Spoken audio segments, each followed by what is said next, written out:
Hello, I'm Connor Schratz here in Washington, D.C. for South-South News. We're here reporting on the Society for International Development 2011 World Congress featuring a keynote speech by World Bank President Robert Zoellick. The world of international development is transforming. Economic expansion into new markets in recent years has blurred the line between donor and recipient states.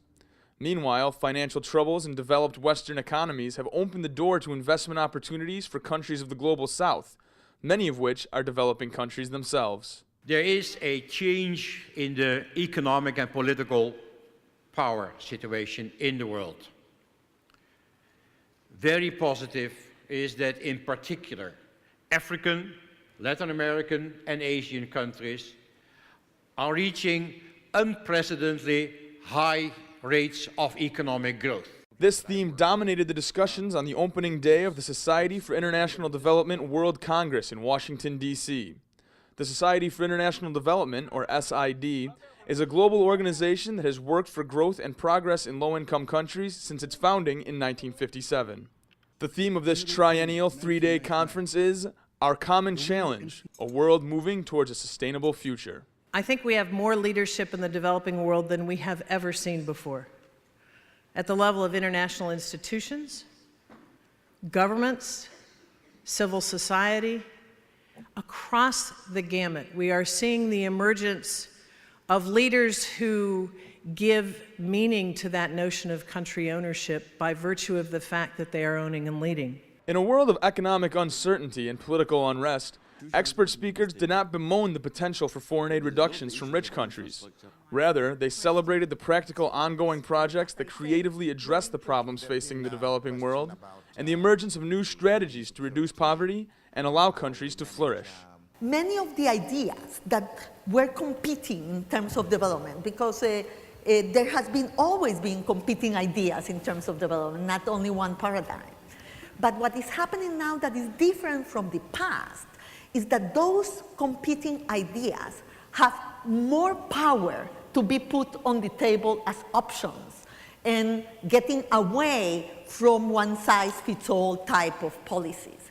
And the reason for that, in my opinion, is because you are seeing the emergence of new paths to development that are successful, that are coming from the South.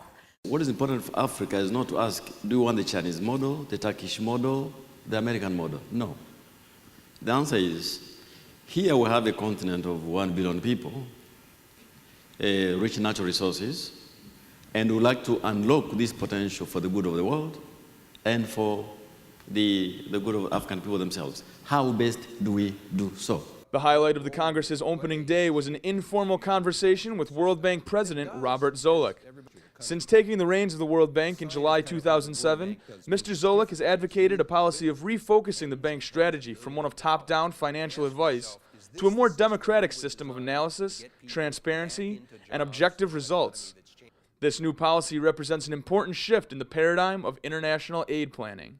Development only works if people own it. It can't come from outsiders alone, no matter how well-intentioned. So if you start to share the information, if you start to engage with people with their own perspective and solutions, you have a much better chance of learning what works and what doesn't, having better feedback loops, improving results and accountability, having transparency because you're engaging the community in the process, and frankly, opening up the bank to whole networks of people that weren't part of our broader set of partners. Like all participants at today's meeting, Mr. Zoellick expressed disappointment with the political stalemate going on in the United States Congress surrounding the debate on raising the nation's debt ceiling. While he made the case that the World Bank itself was protected from a U.S. default, he did warn that it could have wide-ranging and lasting implications on more fragile economic institutions. What's going on in Capitol Hill doesn't stop at Capitol Hill, that everybody in every financial institution in the world has to now start to try to think through the what-ifs. It's your fiduciary responsibility. While Mr. Zoellick advocated ownership of development within developing countries, he also remained firm in his conviction that wealthy nations remain actively involved in aid efforts, citing the achievements of international donations following World War II. Reporting from the Society for International Development World Congress in Washington, D.C., I'm Connor Schratz for South-South News.